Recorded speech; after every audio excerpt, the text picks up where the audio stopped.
नमो बुद्धाय. जय भीम. मित्रहो, 14 फेब्रुवारी 1854 भीमाबाई रामजी सपकाळ म्हणजे भारतरत्न डॉक्टर बाबासाहेब आंबेडकर यांच्या मातोश्री यांचा जन्म. माता भीमाई या अत्यंत धार्मिक, कष्टाळू, संयमी आणि स्वाभिमानी स्वभावाच्या होत्या. रामजी मालोजी सपकाळ हे त्यांचे पती, जे ब्रिटिश सैन्यात सुभेदार होते. त्या काळात सामाजिक विषमता, गरिबी आणि अस्पृश्यतेचे कठोर वास्तव होते.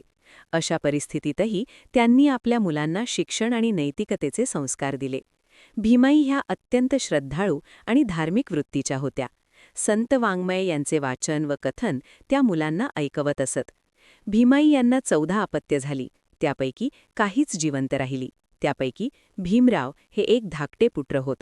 त्यांनी भीमरावांच्या मनात स्वाभिमान, शिक्षणाची ओढ, अन्यायाविरुद्ध उभे राहण्याची हिंमत, प्रामाणिकपणा व शिस्त ही मूल्ये रोवली. लहान वयातच त्या भीमरावांना सांगत, शिका आणि मोठे व्हा. हा संस्कार पुढे भारताच्या इतिहासाला दिशा देणारा ठरला. महापुरुष घडविण्यामागे अनेकदा इतिहासात नोंद न झालेल्या मातांचा त्याग, कष्ट आणि संस्कार असतात. भीमाबाई या त्याच त्यागमूर्तींपैकी एक होत्या. अत्यंत प्रतिकूल परिस्थितीत, गरिबी आणि सामाजिक अन्यायाच्या छायेत त्यांनी आपल्या मुलांमध्ये स्वाभिमान, शिक्षणाची ओढ आणि धैर्याचे बीज रोवले. त्यांचे पती रामजी मालोजी सकताळ हे शिस्तप्रिय व शिक्षणाला महत्त्व देणारे होते, पण घरातील वातावरण प्रेम, संस्कार आणि नैतिकतेने समृद्ध ठेवण्याचे मोठे कार्य भीमाबाईंनी केले. लहान वयातील भीमरावांना त्यांनी संस्कारमय, वैचारिक शिक्षण दिले. त्यांनी आपल्या बालभीमरावाला सांगितले, शिका, पुढे जा आणि अन्याय सहन करू नका. हा संस्कार पुढे भारताच्या इतिहासाला दिशा देणारा ठरला. घरची आर्थिक परिस्थिती साधी होती. वारंवार स्थलांतर, कुटुंबातील आजारपण आणि सामाजिक भेदभाव या सर्वांशी सामना करत त्यांनी कुटुंब सांभाळले. ज्या काळात अस्पृश्यतेची भीषणता होती, शिक्षणावर बंदीची छाया होती, त्या काळात एका आईने आपल्या मुलामध्ये मोठे स्वप्न पाहिले. त्या स्वप्नातूनच पुढे बाबासाहेब हे घडले. भीमाबाईंचे आयुष्य मोठे नव्हते, पण त्यांच्या संस्कारांचा प्रभाव अमर आहे. त्यांच्या मातृत्वामुळेच भारताला संविधान निर्माता, समाज सुधारक आणि मानवतावादी नेते लाभले.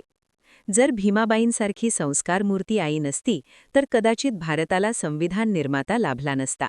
त्यांचे योगदान थेट राजकारणात किंवा समाज सुधारणेत दिसत नसले, तरी त्यांच्या मातृत्वामुळेच एक महामानव, युगपुरुष घडला.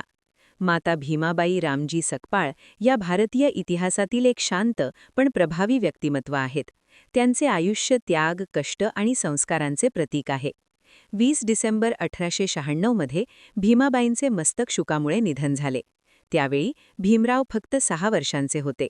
आईच्या निधनाने त्यांच्या आयुष्यात मोठी पोकळी निर्माण झाली, पण आईचे संस्कार त्यांना आयुष्यभर प्रेरणा देत राहिले. मित्रहो, माता भीमाई आंबेडकर यांच्या जयंतीनिमित्त आपणही त्यांचे संस्कार जीवनात आत्मसात केले पाहिजे. प्रत्येक घराघरात शिक्षणाचा दिवा लावून, प्रत्येक मुलाला संधी देऊन समाजात समतेचा विचार रुजविला पाहिजे. माता भीमाबाईंना, त्यांच्या त्यागाला आणि संस्कारांना कोटी कोटी प्रणाम. विनम्र अभिवादन. जय भीमाई, जय रमाई, जय स्त्री शक्ती, जय भीम.